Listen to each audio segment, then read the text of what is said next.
it's Jordan and welcome back to my channel. So if you might have noticed my last couple reading wrap-ups, I haven't included any movies or TV shows that I've been watching recently. I've had too many things to talk about my wrap-ups this year that I don't feel like I have time to adequately share with you what I've been reading and watching in one video. So today I felt like it would be the perfect opportunity for me to share with you all of the things that I've watched so far in 2019. You know, mid-April seems like a lot of things that I probably have consumed. You would be correct. Also watched a couple of TV shows this year. So let's just go ahead and jump into the movies first because there are quite a few of them. So the first movie that I saw this year was Bohemian Rhapsody, which has taken the world by storm. What was life before Bohemian Rhapsody? I don't really know. I noticed that on a lot of the hits playlists that we play at work, there's now Queen on the hits channels. There's been this resurgence of Queen music and of the passion and love for Queen. It is a biopic about Queen told from the perspective of the two surviving Queen members. So it's definitely a biased biopic. It's definitely told from the way that these two men want their story told. So there is some creative liberty. Nonetheless, it is incredibly entertaining. It's incredibly well done.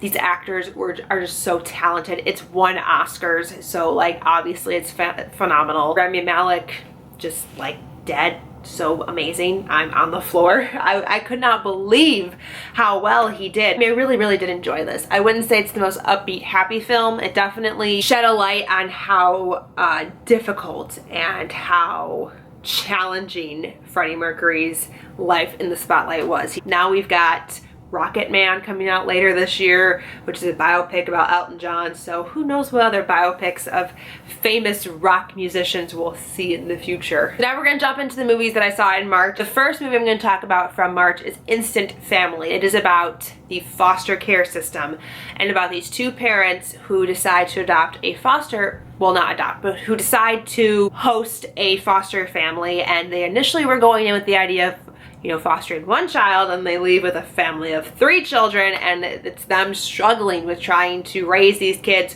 who aren't their kids but are their kids and are their responsibility, but the kids don't really want them to be their adult figures. They still have their mom in their life, and they're just really trying to balance what it means to be a foster parent versus being a bio parent, and the tragedies and the hardships and the rewarding opportunities that the foster care system gives to people. And it really highlighted the struggles of the foster care system, but also the benefits, and also what a really good foster care family could be like for kids. It is based on a true story, and I thought it was a whirlwind of emotions, this movie.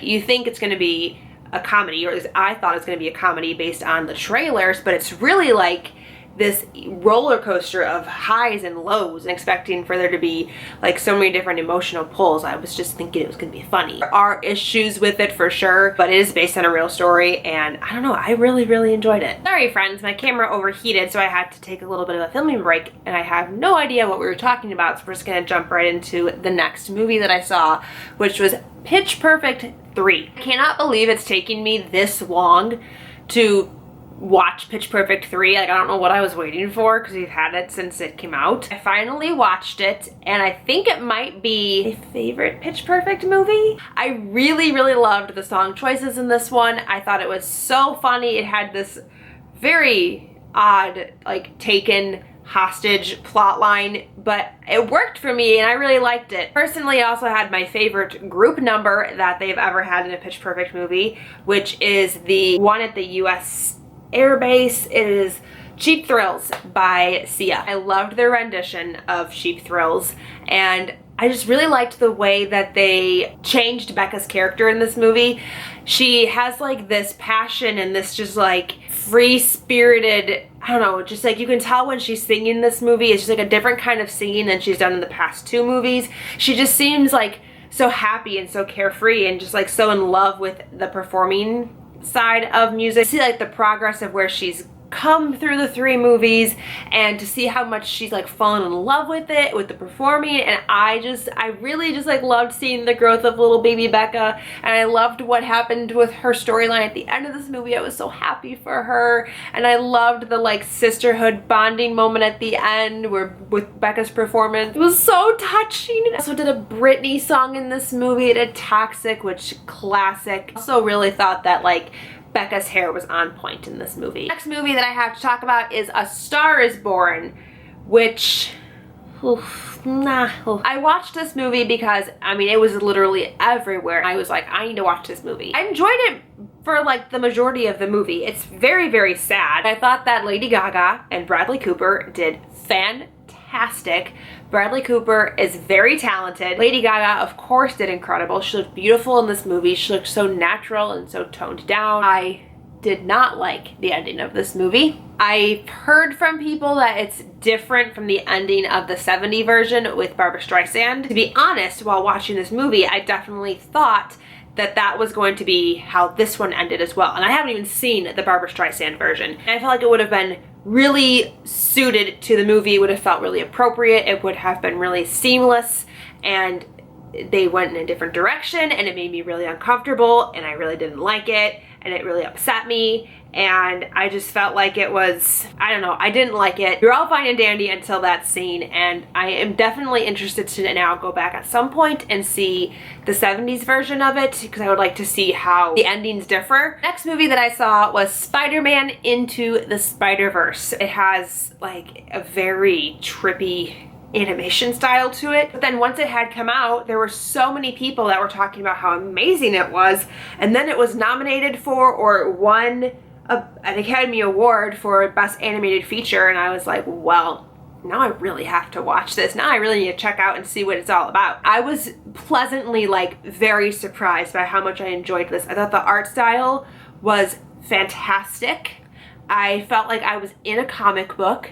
I felt like it was so like true and just authentic to the comic book in general, and I loved how it had the little speech bubbles. It was done perfectly where like they were inserted at the exact right moments. It wasn't overdone. It wasn't like overutilized, seamlessly included. I also really liked all the parallel versions of Spider-Man that we got to meet. They kept like repeating the Spider-Man origin story based on the different Spider-Mans that we were encountering. I didn't know there were so many different iterations of Spider-Man either. Having them all work together, I really liked this. I thought it was incredibly entertaining. It did take some getting used to watching it because the animation style is very much a lot, and I was very much like my eyes were, it took some time to adjust because it felt like it was like a 3D movie, and I should have had on 3D glasses, but it wasn't a 3D movie, so my eyes took some time to adjust to it. I can see why this won because it's really, really well done, and I really enjoyed it. So the next 2 movies I had to talk about were movies that I actually saw in the theater. The first one was How to Train Your Dragon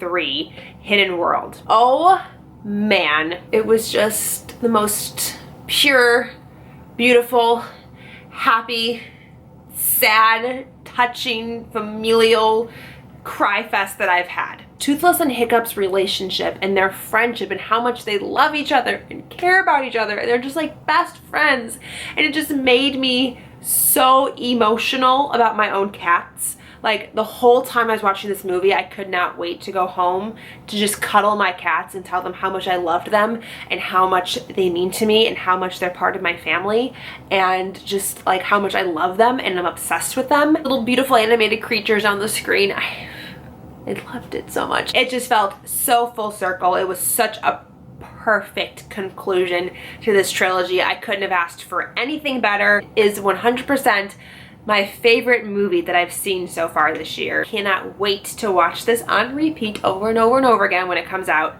on Blu-ray or digital or whatever. Final movie that I have seen so far this year is Captain Marvel. I really had no idea what to expect going into this movie. I had known like a little bit about Carol Danvers as Captain Marvel versus like Marvel versus the DC version of Captain Marvel, which is now Shazam, which is also now a movie. Nothing like plot-wise for what happens with Carol and like her story arcs in her comic book. You know, I didn't really know anything. I really didn't know what to expect from this movie. I have to say, It's not my favorite Marvel movie that I've ever seen. I don't think it's like the best Marvel movie that they've done. I don't think it was like the best origin story for a new character either. Like, I feel like Black Panther was a pretty remarkably fantastic introduction to that character, and I think they've had a lot of other really great ones over the years, and I didn't feel like Captain Marvel was quite as good as that, but her character I'm obsessed with. She was so empowering. Like, I left that movie feeling like I could do anything. I'm like, I'm a freaking beast. I am just like Captain Marvel. We can do anything. I can do whatever I put my mind to. Ready to seize the day and tackle everything that came my way. Fantastic feeling to like leave a Marvel movie and just have that reaction. That is the coolest thing that I've ever seen. Like, I cannot believe that their most powerful Avenger is a woman. Had such good comedic timing. She was just like so carefree, and she's exactly what you would expect a fighter pilot to be, or like any rendition I've ever seen of a fighter pilot. They're just like these adventure thrill seekers that are just these really fun, charismatic people. And I loved the like relationship that she had with her best friend, and like the found family focus of that they focused on like a solid female friendship that was just all about supporting each other and being there for each other and following each other to the end. There was no romance in this movie either. As a film in itself, I loved it. As a comparison to other Marvel movies, it wasn't my favorite, but they did a lot of things that I just particularly really enjoyed watching. I loved Nick Fury's relationship with Goose, the cat. Goose also looked a lot like my orange cat, and so I came home and was like, you flirkin'. Can't wait to see her join the gang in Endgame. Those were all the movies that I have seen so far in 2019, and now I want to talk about 3 TV shows that I've been watching. Is my first obsession of this year, and that was The Masked Singer. This is the stupidest TV show on air, but it's also the best TV show. It's based on a South Korean game show, which like once you know that, it all makes sense. We have these different contestants who are all celebrities who aren't necessarily like famous for singing, but they could be athletes, they could be on Broadway, they could be movie stars, they could be, you know, like whatever. And they're put in these incredibly elaborate masks. Like, I feel like this TV show should earn an Emmy for costume design because their costumes were on point. They sing for the panelists, they're not judges, for the people. Throughout the season, you get to learn various clues about the performers in the attempt to guess who is underneath the mask. And it's so stupid, but I was so entertained every week. This was like the highlight of my week. I loved coming home on Wednesdays and watching The Masked Singer and seeing who was under a mask that week. I was so entertained. Can't wait to see what happens in the second season, to see what other kind of celebrities they get on the show, other kind of crazy costumes they have. It was just like so much fun, and I would highly recommend anybody watch this. The second TV show that I've been really into this year has been Fam on CBS. I feel like nobody knows about this show. I never hear anybody talk about it online. Nobody in real life knows this show either. I feel like we need to get the word out about Fam so it doesn't get canceled, because I need this show in my life. I haven't had a good sitcom in a really long time. I'm very, very picky with my sitcoms. The whole reason that I found out about this is because Nina Dobrev is one of the main cast members. She's obviously Elena from The Vampire Diaries, which is one of my favorite shows of all time. This is such a departure from Elena, such a different character, and it's so cool to see her do something so very different. Follow these 2 characters who are newly engaged, and Nina's character, Clem, has a pretty rough family history. Her dad is kind of a dud. Her mom passed away. She has this younger half-sister who was raised by her dud of a dad, and the dad like comes in and goes and is always like wanting things, and he's a crooked cop and he's hilarious. And then the guy she's marrying, Nick, is from this very familial based family. He has these parents who love him endlessly, would do anything for him. His dad was on Broadway. They're so different, and their interactions are just, oh, I love it so much. And if you haven't seen this show, I highly recommend trying to find it and, you know, catching up on it or checking it out. The finale just premiered. I've already been checking like everywhere to see if it's been renewed or canceled, or you know, like, what's the fate of the show, because I don't want it to go anywhere because I love it. So funny. I laugh every single episode. It's a great time. It always makes me happy. And the final thing I want to talk to you guys about is actually a documentary series that I watched on BBC called Dynasties, or as the narrator calls it, Dynasties, because he's British. We're following 5 different dynasties of animals around the world. So there is an episode about the lion, about the painted wolf, and about the chimpanzees in Africa. And then there's also an episode about penguins in Antarctica and an episode about the tigers in India. So for each episode, we're following one specific family throughout many years of these researchers and documentary people following them in the wild, and you're seeing like their trials and tribulations and see them trying to maintain as being the leader of their respective groups of animals, and how they are trying to raise their young in the environment and how humans are infecting their environment. It was just like a really, really good show. It was really eye-opening. I learned a lot about